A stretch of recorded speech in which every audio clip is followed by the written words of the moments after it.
手仔膜，我覺得好開心啊！多謝大家。我今次學到用眼、鼻、口嚟認識動物同植物。我聽到雀仔唱歌，我摸到樹葉係軟腍腍。我去參觀過程，就係最鍾意豬鼻龜。多謝大家。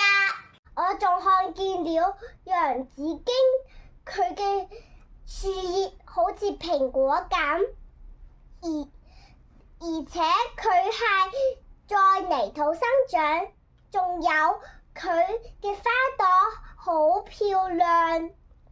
洋紫荊嘅顏色係粉紫色，佢嘅樹葉係心形，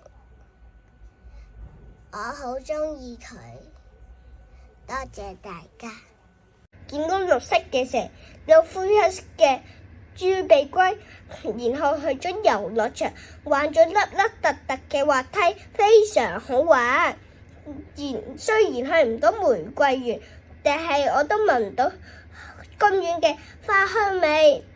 我喺屯門公園學到科學嘅知識。我仲去咗爬蟲館，見到一隻好大嘅豬鼻龜，佢嘅鼻好似一隻豬咁，佢喺水裏邊游動，有生命嘅。令我學習到培養愛護動物。